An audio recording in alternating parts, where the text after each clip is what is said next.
How you going, guys, and welcome back to another episode of What Do You Do for a Crust. With us, we have a lovely returning guest. We have our chef returning with us. Welcome. Thank you. Thank you very much for coming back, and I'm being cheeky here because we're getting 2 episodes out of you instead of 1, so thank you very much. Again, you're giving up your Thursday afternoon or Thursday evening. Very appreciative. We didn't really get into a lot of detail, in general, because, we in the last episode we went all through just chef, but, you've got a lot more history around what you have done. And specifically, I'd love to get unpack. You were a sole trader, you had your own coffee van, which is really cool. Yep. And it sounds like you're then also moving into civil construction, so I'd love to get your gauge on how you're finding that as well, if you're comfortable. Yep. So we'll start with sort of, that sole trader coffee van. How do you? I won't do the standard 5 because it's a bit different. But how do you get into it? Like, it's pretty unique. Yeah. So I was a chef. COVID hit. Of course, shit. Yeah, and we basically we were just overnight. It's like you don't have a job. Bloody hell! I didn't even think about the. I mean, I knew the impact, but yeah, shit. Yeah, and the first thing I did is I went into work and I was like, what can I do? Like, I know we're not going to be serving meals, but so yeah, like I painted the place. I built a deck. I did so much. Like, the place was incredible. That was the first year of lockdowns, and then because you were in Sydney at the time. Yeah, I was in Sydney, and so they locked the everything just went down. Yeah, jeez. Yeah, and then we got through that. Then the next year came lockdowns again. Except this time, like I was telling you earlier, my wife was in the army. Mm-hmm. She was over there for the fall of Afghanistan. This time, it was just all on me to we had 2 young kids, so I sort of had to homeschool them as well as be the head chef for this place. And I just couldn't do it. So I said, listen, I'll step back to be sous chef. I'll still help out, but I've got to raise the kids. I hired my replacement. Turned out he was a dickhead. And he didn't fire me. He just cut all my hours to the point I just couldn't. I wasn't earning any money. At the same time, I was doing Brazilian Jiu-Jitsu. I absolutely loved it. I was obsessed with it. And one of my good friends there, Marco, he was in the game. He was a coffee guy, and he was upgrading, and he had a little van. And he said to me, "Oh, do you want to buy it?" And I was like, "Oh, no." I was too scared. I can't do this. It's a big jump and a hell of a risk. A lot of people would not take that just because, it's a very unknown job and career, to say the least. Absolutely. And, you got to hustle. Yeah. Coffee, then was $5. You got to make a lot of coffees and be in a lot of spots. And all it takes is a rainy day like today, and you got no business. Yeah, no one wants to come out. I would guess as well that you have to pick certain spots or certain times of day. Like, do people drink coffee after 4 o'clock? Do you go to venues and events and all that kind of stuff? Like, yeah. Well, first of all, I was very lucky. We lived exactly across the road from the primary school my kids went to. Nice. So I just parked in the front yard, got all the teachers, got all the bums. Are you quite business savvy? I should say, hang on, sorry. I don't want to forget this. Not that I'm particularly patriotic, and I know Australia is it, but thank you for your service, because I mentioned before you were in the army, and thank you for your wife's service, because I do think it's a hard career, it's a very important industry, not just for Australia, but in general for safety and whatnot. So thank you. Smart positioning, putting the van across the road from the school. Yeah, it was the foot traffic in general was clever. Yeah, and, I mean, if parents definitely need coffee. Yeah, and so I just do all the mums, all the teachers. My kids were stoked because they'd get hot chocolates every morning and show them off to their friends. And so it was cool. And then from there, I'd jump across to a park and there'd be a mother's group, and they'd all buy coffees. And you could have 2 of those set up in a day. And it's enough, maybe you earn $300 for the day. And that's enough. Yeah. You could do more if you wanted, but it's happy. I think it sounds like it's a good medium as well. You can hustle, you can I'm going to try and get to 4 or 5 spots or get regulars and all that kind of thing, but it sounds like you had it pretty well down pat. It was fantastic. I loved it. I was spewing that I had to sell my van, but and that's just your weekday gigs. The real money's in your little events, so your markets, like a dog show. Yeah. Man, you can make $1,000 in a day quite easily selling coffees. I mean, you're hustling, your hands are burning, man, but there is money out there. So I can guess to say it's a lot of time on your feet. You know, you got to keep track of orders, whether you've got someone in the van helping you or if it's just a one-man show. Yeah. You know, sounds like a lot of pressure. But, I mean, there would be some good spot, you know, like by the beach and all that kind of thing, local park, all those kind of things. Yeah. Sounds pretty handy. Yeah. Can I ask you, without me prying, and feel free to say no, how much did the van set you back? So I got that one for, I think it was 20 grand. Okay, so, I mean, not not ridiculously expensive, but, I mean, a fair chunk of change. Yeah. To say the least. And then you've just got to hustle from there, basically. You've just got to grind. Yeah, you just hit the ground running. The other thing is, I don't know here, but in Sydney, like the coffee community and the food truck community sort of interlocked and like supported each other. Like, nice. Yeah, so if someone had a gig that they couldn't or they double booked, they'd ring you up, hey man, I got this for you. And then you'd throw one to them later on. Nice. And yeah, it was really cool. You like hearing that as a community because I would assume that in my mind I'm just picturing that it's, you know, like they slash your tyres and then you're poisoning their milk or whatnot. Yeah. And it's nice to hear that, you know, you all support each other because, I mean, at the end of the day, that's the whole point, isn't it? You know, we're all just trying to get after it. That's right. I mean, don't get me wrong, like if you see a new kid on the block, there is that part of your heart that breaks, like, oh, you fucker.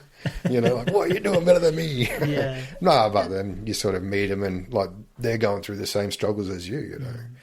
But, yeah, no, like, I'd love to get back into it. I love talking to people. I love it was great, you know, like someone would tell you about their day and... And coffee is one of those things as well that I'm a coffee fiend. I'm not a coffee snob, but I'm definitely a coffee fiend that I'll have two at least a day, and I love a good coffee. And particularly for some individuals, you know, if they're healthcare workers or whatnot, where their workplace only offers, say, instant coffee, going and seeing the coffee van come out. I've worked in hospitals where there's a line outside the door because people are like, oh, the coffee van's here, yes. Yeah. Or they know what time the coffee van arrives, and they're like excited because, you know, it gets to 2 PM, you just need that pep, or you just, you know, you need fresh air, and it's just a good reason to go and do something, and, you know, whatever it might be. Yeah. I mean, you're saving lives. Oh, it's man. very important. It's great. I think I will eventually get back into it, either a coffee van or like a food truck somewhere. Nice. I mean, you do have, you know, that history of chefs, so you do have a very handy set of skills there, but I guess it depends, you know, the world's your oyster. It depends what you want to do. Yeah, and I mean, like, we're here, Mount Barker's going crazy. It is, yeah. So, it very much is. And there's always markets in the hills, or in Adelaide in general as well. There's heaps of different spaces, but I would guess to say it's quite a lot of planning to a certain point. You know, you do need a certain amount of supplies and electricity, or did you have a generator? Or? Yeah, I had a huge Honda, I think it was 8 kVA or 7 kVA, something like that. Okay. Huge, and that sort of powered the show, but you always got to have like a backup plan. So, I mean, I've been at gigs where like the generator just shit itself, and so then you got to like rewire everything and hope that they got a power board that you can hook into, or vice versa, you know, like something might go down and then you got your generator to fall on. That's thinking on your feet. I would guess to say that you need to have fridges on board to keep your milk and all that kind of stuff. Would you do that? Like, would you get fresh milk every morning, or would you? Yeah, and that's why I loved it, because the majority of your work was in the morning, and then by lunchtime you're in Woolies just walking around, like grabbing, you know, some brownies and a bit of, you know, 20 litres of milk, and it's like there's not that, you know, the boss over your shoulder, time is money, hurry up, get this. It's just like kicking around. It sounds like a very nice work-life balance kind of thing, where it's probably quite busy and hectic for a short period, and then, I can go at my own pace, I can do what I want. I've got the afternoon and the evening to myself, no worries at all. Almost the exact opposite of a chef. Yeah. When you think about it. It completely was. Fair enough. It definitely sounds like a cool job. I think, and I now that I think about it, every time I've gone to a food truck or a coffee van, they're always really happy, particularly the coffee vans. Like, they're always, maybe because they're just massively caffeinated, I don't know, but they're always really happy and polite. Like, they're just, oh yeah, cappuccino please, no worries, any sugar? No thank you, alright, no worries at all. Always seems like a good friendly place to go. Where do you sit on all the, because I know Sydney is, you know, quite particular about their coffee and culture. Did you spend a lot of time picking beans, or did you keep a few different beans on board? How did you go with that? So my friend that I bought the coffee van off, Marco, his brother was partners with another guy that owned their own roasting company. Oh. And like they just did this blend for us, and it was so good. It was, oh man, that's the one thing I miss is that coffee blend. Coffee. It was like a chocolately, caramelly, Nice. almondy. Oh man, it was so good, and everyone would be like, "Man, this is the best coffee." I do often, we've interviewed over 50 people now, and I do often sit across from some people and I go, "Oh, that sounds like a really good job," or "Oh, I don't know, I'd want to do that," or "God, I don't know if I could do the pressure or the hours or whatnot." And sitting across from you, I'm like, "Damn, I reckon I want to be, in a coffee van now." It sounds great. It is. It sounds like a good bit of fun, but I don't want to sell it too much because we don't want too many coffee vans in case you do decide to do it. Yeah. You don't want too many competitors. Would you ever is it worth getting into the snacks and that kind of thing, or the little cakes and whatnot, or would you just do plain coffee, like just coffee? No, so obviously with a chefing background, I'd do all cookies and tarts and like scones, and I'd just have like just tables of food, and that'd be my evening, was just baking. I'd bake. But the only downside to that would be if you didn't sell it, you didn't want to hold on to it. It's not fresh, But that's where you can sort of use it to your advantage. So what I'd do is I'd just put it into one box, and I'd go to the nursing home, and I'd be like, "Oh, this is for your staff. Here's my card." And you'd sort of like just drag them in like that. A bit of self-promotion, a bit of, hey, we do some, if you guys ever looking for a regular coffee van to come through, and, like hospitals, libraries, I'm just thinking of, areas where there's a large quantity of people working who are on their feet, who need that little caffeine pick-me-up. Yeah. Some good locations, that's for sure. And being a chef, I'm guessing that your desserts are pretty tasty. Yeah. Not to float your boat, but I'm sure they're pretty good. So it sounds like a win-win, to say the least. It is. The only downside I found, I haven't gotten into the market up here in the Mount Barker sort of thing because I sold my van, but from what I understand, there's only like a list of places you can go. Oh, okay. So, and that's your spot. Like it's first in, best dressed. Whereas in New South Wales, like you come under the license of like a Mr. Whippy style. Okay. So they had two. It was real weird. Like you could set up, but you could only be there for a certain amount of time, and then you could jump to the next place unless you were invited. Yeah, and I don't know if they do that up here because I don't see many vans getting around. I would assume that there's limitations around it because you hear that there's, you need a permit for everything these days, and you have to, everything costs money, so you're assuming you have, to park at the beach for 2 hours is going to cost you $80 or some shit, which is bullshit to say the least. Where do you sit on? I'd be curious to see because different types of milk now, all the kind of you've got your matchas and you've got your fucking almond milk, macadamia milk. Soy, lactose free, what else am I thinking? Skim, half skim, full fat, 1%. There's heaps. Yeah.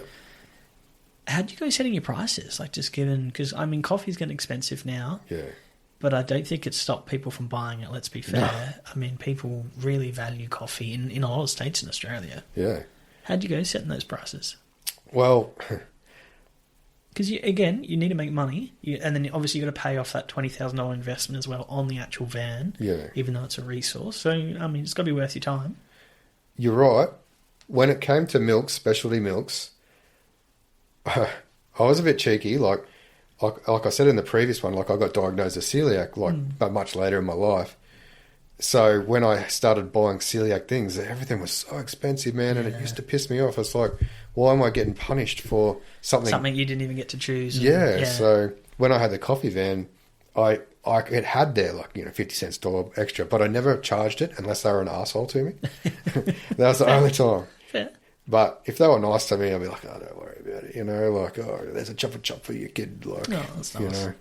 But yeah, some people are really anal about it, but I don't know, to be fair, you think there'd be more of it, but everyone still just drinks full fat normal cow's milk.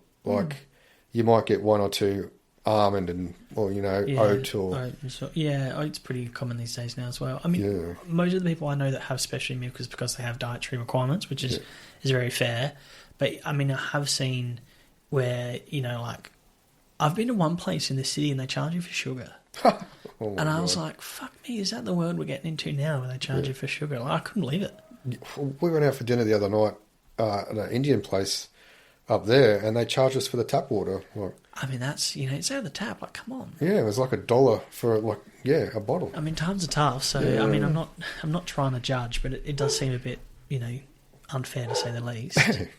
Can I ask you where we go from now? It sounds like that was obviously a really cool opportunity, and sounds like obviously circumstances change and stuff. You've now made the transition to civil construction. Yep. And I think, in chatting with you, your drive and, your passion, I know you excel at everything you do. And sorry, listeners, you can hear the dogs barking in the background. What was the intention? What's appealed to you around construction? I was always impressed with people that were dual trade. I was in hospitality, I did army, but the theme of my life was always hospitality. And I come from like a family of like builders and, big rough men. And I was always like the black sheep. Oh, look at the little chef, There was that, but You play with knives for a bloody living. yeah, but they don't see it like that. They're on the mind of like, women belong in the kitchen, that sort of, okay. yeah. Old school thinking, yeah. Right. Very old school. But yeah, a few things sort of happened. Like I had to sell my van to fix my house, and then I was kind of like, I don't want to go back to chefing. Like I was just a little bit burnt out, and what can I do? I'd love to be a chippy, but I was 40, and I just didn't think that anyone would put on a 40-year-old. And then I came across an ad for we will take mature age apprentices in civil construction, not realising that civil construction, man, all you have to do is show up. If you can breathe and show up, you got a job. Like, it's just that sort of industry. And yeah, so I applied for it, jumped through all the hoops, and got picked up by a big civil company. And yeah, I've just been doing that for the last almost 3 years. Nice. Are you enjoying it? No. I know it's bloody hard work, and I know it can be really fast paced. You can work with some dickheads. Oh, there's some. a lot of safety concerns, and all those kind of things. So I can definitely get that. Oh, like, if you want to talk safety, like, there was a time last year I almost got killed 3 times in a week. Jeez. And then my leg almost got cut off in that same week. It was just... Wow. And they're just, it's so weird. It's like it's such a corporate job, but blue collar. It's so weird. Yeah, it's a weird combination because there's a lot of legislation around it. There's a lot of random inspections and all those safety officers, and then you get unions involved and all those kind of things. Yeah. And then it'll be a bloke operating machinery that has gone on 2 hours sleep, half a bag of meth, and 3 energy drinks. And Yeah. I remember just being like, mate, you're moving more than the machine is. What's going on? Oh, when I first started, I was working down at River Lee. I don't know, like down past Virginia and that. Yeah. And like there was this dude, and like I just started, and he says, "Hey, get your head over there. Look out for anyone coming." And he's like pulling bongs in the trench. Oh, God. And I'm like, oh my God. And then by 12 o'clock, he'd have like 12 VBs in his, like this like smoko bag. As soon as 12 o'clock, he's into him, man. And he smashed those 12 by the time we finished at 5. And anyway, like one day, like it comes over the radio, like random drug test. And like the whole, oh man, Everyone like freaks out. everyone's freaking out. Half the site gone. Gastro. Yeah. Like there was still like machines with their buckets up in the air. Like people were just scrambling. Run. Yeah, and that dude that was smoking bongs like was high on cocaine. Like just absolutely blasted. They busted him. All he did was take his shirt off. Went to the next site. They gave him a new shirt and a pay rise, and then he was back on the tools. Yeah, 100%. And that's like construction in a nutshell. I mean, it is. Unless you go on those, big sites, big major sites where, there's a lot of government restrictions in place and they do, morning drug tests and stuff like that. I remember when I was an apprentice, and I think I was a second year, and I was, we'd had a plumber quit or get fired. I think he got fired. and they were like, "Oh, can you clean out his van? You know, give it a good once over, wipe it down, do a stock take of all the materials and whatnot." I found a crack pipe in the glove box, Oh my god! and I remember being like, "Oh shit!" Like, and he was a family man. Didn't look like looked like a typical normal Aussie bloke. Yeah. Like you wouldn't pick him out of the lineup at all. And he's a really nice guy. And you're like, shit. Yeah. Like, and I for a second I was like, what the hell is that? Oh, okay. Yeah. So that was an interesting one to say the least. Well, they're so open about it too. Yeah. Like these guys, you know, the young fellas especially, they'll be like, "Oh, getting a bag on the weekend," you know, like, well, they'll pull it out, "Hey boys," and it's like, what the hell, man? Like, it's a different, I don't know, it's a different time to say the least. I do miss. I used to work with some real great people, and I do miss working the machinery. I was saying to you before offline, like getting the tickets, having an excavator. I want to have an excavator front loader, and like, you know, your scissor lifts and your broom lifts and roller, and I do miss going on those machines. Like, you do feel like a big kid in a sand pit, and it is good fun. oh yeah, And particularly when I was an apprentice, the sooner you can get on the machines, the quicker you get off the shovel. So it's, you know, absolutely. But I remember just some blokes couldn't pass the test. yeah, And you're like, fucking hell. Like, it was 10-question test. Yeah. Like, it wasn't hard, but I'm sorry to hear you're not enjoying it, to say the least. I don't know. I think there's a lot to it, you know, like the industry is ripe with like nepotism, like the purple circle.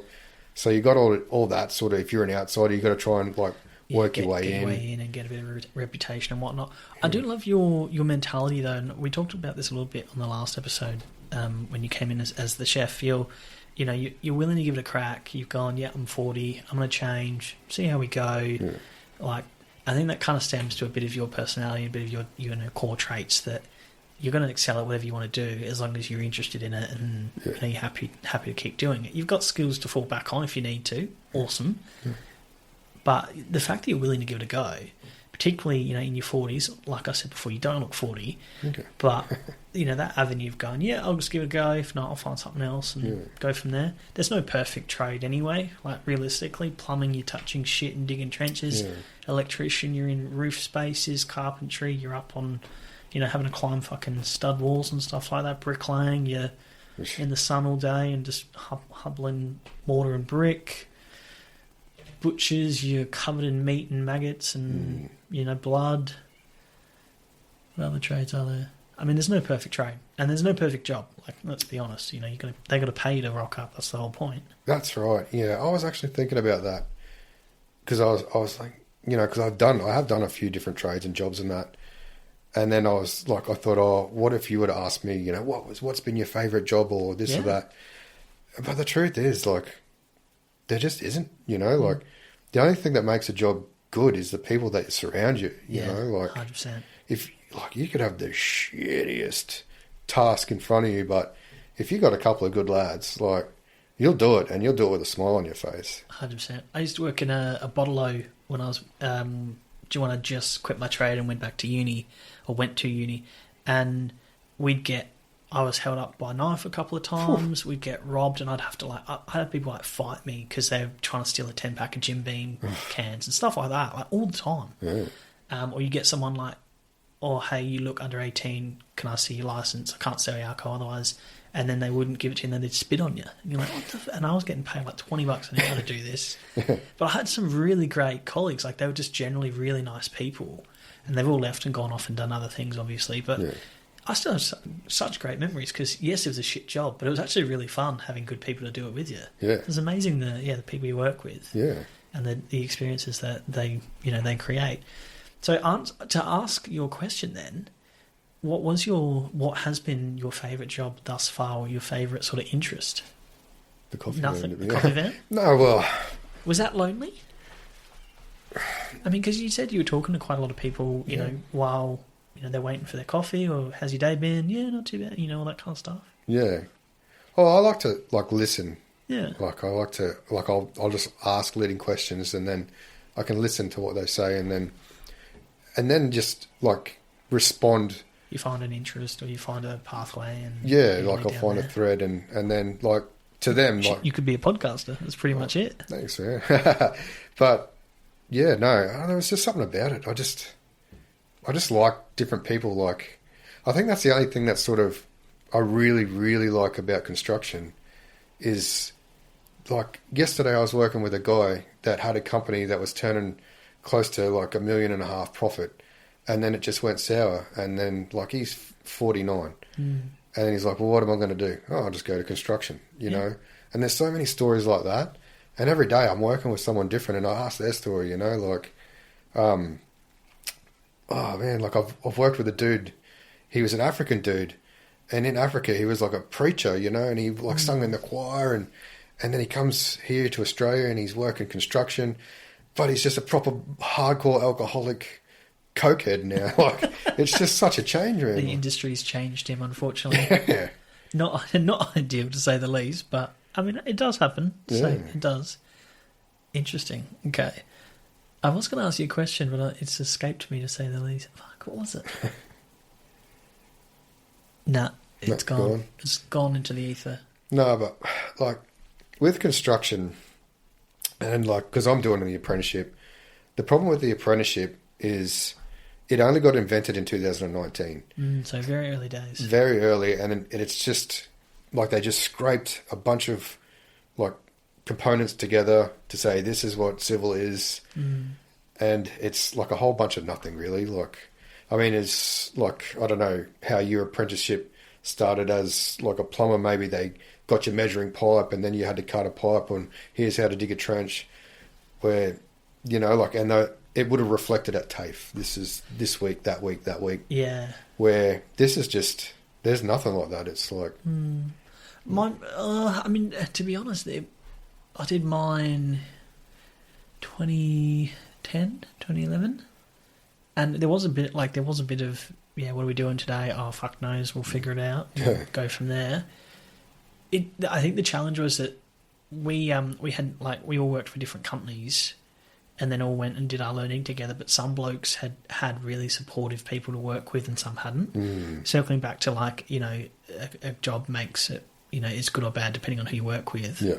Some people had really good experiences and had people that helped them learn and gave them practical skills and practice and all that. And then some just literally touched the shovel for the first 2 years and that was it. Yeah. And they could dig a trench better than no one's business and do a perfect grade, but couldn't cut a piece of pipe straight. So it was tricky like that, to say the least.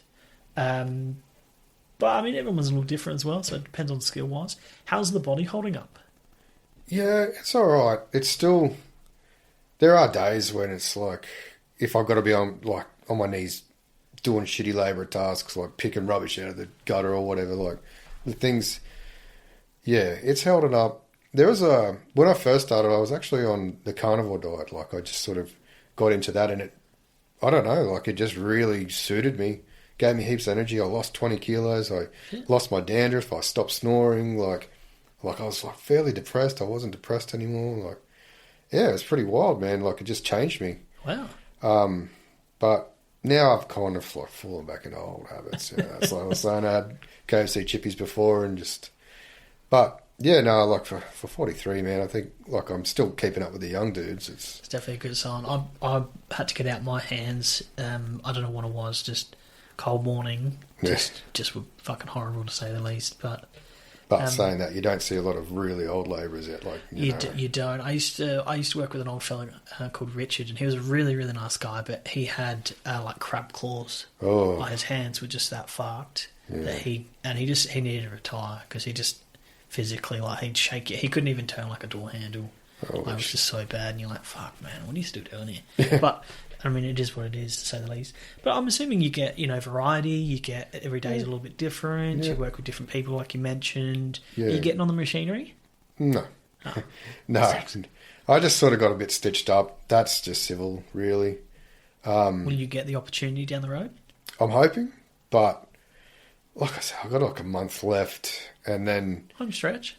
It is, but now, like, I'm sort of at that point.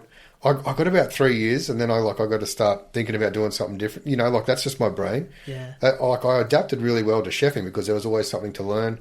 in the army, you're always being posted every 2 to 3 years, so it's always different circumstance, different locations. Yeah. But now it's like, oh, I've done this for 3 years. I'm a little bit bored. I think you and I are quite similar like that. Just wanting different experiences, or just want to keep learning different things. And it's not a bad thing. No. I think there is isn't it? It's called like an M-type mindset or something like that. Yeah. Yeah, and like, because I'm like a freak with hobbies as well. I've got like 100 hobbies, man. It's not a bad thing. Yeah. I don't think it's a bad thing. There's always, what do they say? Like, variety is the essence of life. And, there's a story going around at the moment in some publications, and it talks about the standard hobbies that someone should have. And they say you should have one hobby that stimulates you, cognitively, one that's for exercise, and one that makes you money. Mm.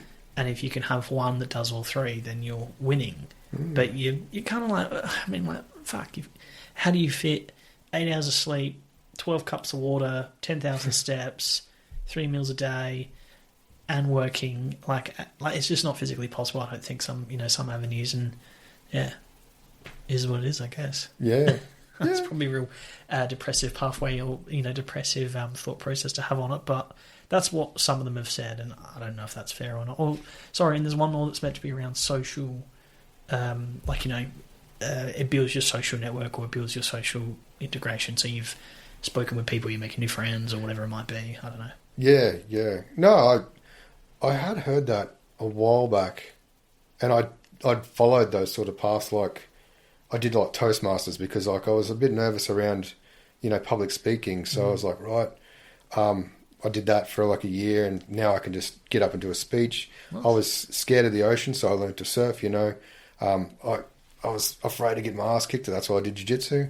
And I think like that's what you should tailor your hobbies towards, of like those things of not the bullshitty self-improvement things self-help that stuff, like things that actually will make you a better person. I feel like you're a bit of the outlier when it comes to that kind of stuff. You're addressing things that are a challenge. Most people avoid those challenges, or they procrastinate.